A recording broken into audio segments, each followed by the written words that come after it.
Hey guys, Pastor P here. Happy Sunday. Hope you're doing well today. We're continuing our study of the 12 steps. We're on step number 9 tonight. And I just want to encourage you to listen to this all the way through. Okay, a lot of times I get it just based on some things folks say that they listen to the start, or either they might hang on for the middle but don't play it all the way to the end. So I encourage you tonight to listen to this all the way to the end. Okay, I want to begin tonight's study with Ecclesiastes 3. The scripture says in Ecclesiastes 3, verse 1, there's an opportune time to do things, a right time for everything on earth, a right time for birth, another time for death, a right time to plant, another to reap, a right time to kill, and another to heal, a right time to destroy, and another to construct, a right time to cry, and another to laugh, a right time to lament, and another to cheer, a right time to make love, and another to abstain, a right time to embrace, and another to part, a right time to search, and another to count your losses, a right time to hold on, and another to let go, a right time to rip up, and another to mend, a right time to shut up, and another to speak up, a right time to love, and another to hate, a right time to wage war, and another to make peace. Solomon goes on to say in verse 9, but in the end, does it really make a difference what anyone does? I've had a good look at what God has given us to do. He says it's busy work mostly. True, God made everything beautiful in itself. Don't forget that. God made everything, including you, beautiful in itself and in its time. But God kind of left us in the dark, so we can never know what God is up to, whether God's coming or going. And I've decided that there's nothing better to do than to go ahead and have a good time and get the most we can out of life. That's it. To eat, drink, and make the most of your job, for it is God's gift. I've also concluded that whatever God does, that's the way it's going to be. Always. No additions, no subtractions. God's done it, and that's it. That's so we'll quit asking questions and simply worship in holy fear. Whatever was, is. Whatever will be, is. That's how it always is with God. What's done is done, my friends.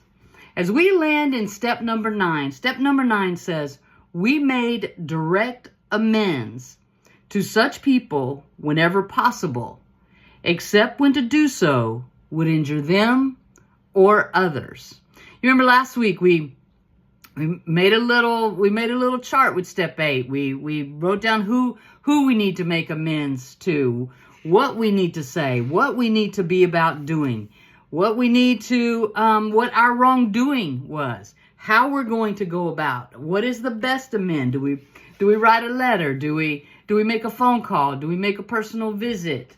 Whatever is best for the situation. It's left us to determine that. And granted, a week's time may or may not be the perfect time. Okay? Because you don't want to make amends when you're angry. You don't want to make amends when you're emotional. You don't want to make amends when you're going to cause more harm. You don't want to make amends when you're just going to blame them or to blame somebody else. You want to make amends when you can show up, take ownership for the things that you've done. Because you see, amends is a way of life. Living in amends. Because amends means there's a change behavior. It's more than just going over to someone who you've hurt them. You've hurt them with your words. You've hurt them with your actions, your behavior. And you go over to apologize. Know what you're apologizing for. And make it very plain. Keep it simple. And keep it simple and to the point. Didn't want to leave out that part. Keep it simple and to the point. The drone on. They know what you did. You know what you did. Take ownership of what has taken place here. And get this, you got to be willing to accept the consequences. I've shared with you guys during a really rough time in my life, having to work these steps and allow these steps to work me, having made amends and making amends, trying to find the right time and the right words and the right way. It was all about keeping it simple. And you're going to have to prepare yourself to accept the consequences. When I say accept the consequences, it's in those places of accountability. That those folks may never want to speak to you again. They may not even want to hear your amends. Okay? And that's for them. For everything we just read. For everything, there is a season. Okay? And you got to be okay. That's the kicker. You got to be okay if they still feel some kind of way, or if they don't accept your amends. Like, yeah, that's nice. I don't accept that. But between you and God, the greatest confirmation of amends is changed behavior.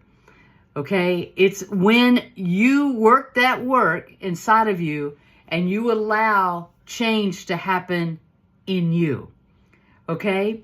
And in keeping with our study about bold prayer, incorporating that in this piece, there's a right time to ask and a right time to receive. Okay, there's a right time to ask God for direction, because a lot of times we bulldoze and decide we just going to do this all on our own, and then wonder why it all fell apart. Or we bulldoze things just to get it over with. I just want to get it over with, get this past me. Okay, what was it that we just read? Whatever was, is. Whatever will be, is. That's how it always is with God.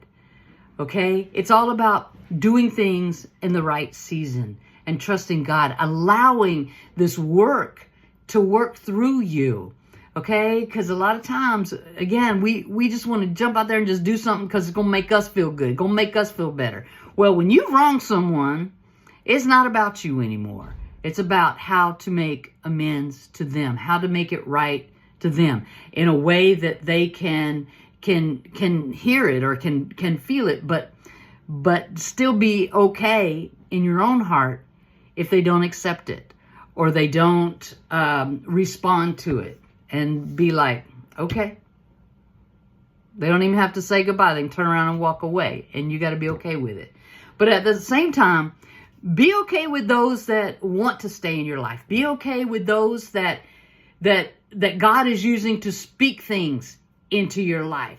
As a result of you're like, hey, I want to make amends. I want to make a change.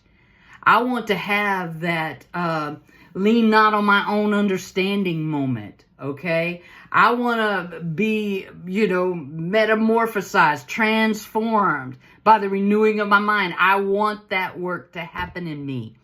Okay? And so then being accountable to someone to work that work with you, or to hold you accountable for when change comes, and to celebrate change, and to celebrate the growing that you're doing inside of yourself.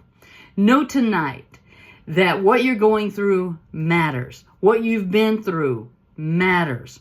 Okay? And as you walk through these steps, each one of these steps matter. And something I shared a while ago, not only are we working these steps, we're allowing these steps to work us. Okay? So I encourage you, with each and everything that we do the work. You'll be so glad you did, because no one deserves to be freed up more than you. No one. So know this tonight. One, that you matter. Two, no one deserves that freedom of heart, that freedom in your thinking, in your thought life, and your actions as you're taking responsibility, as you're being held accountable, and you're getting freed up from some past behaviors that might have had a control over you, and now you're driving this bus with God's help. God's driving it, and you helping. Okay, so just know that working the work can make a difference in your life. No one's exempt. I mean, if you work the work, it'll work you. I love you. Have a wonderful, wonderful evening. Have a great week. Praying for you continually. And again, if you need to hit us up, or let's talk about this step, or you're about to do something bold and, to make amends with someone, you feel like this is your season, and you just want someone to pray with you, or to walk in a, agreement for amends when it's not going to harm them, injure them further, or others, holler at us. Hit us up. I love you. Have a good night. Bye now.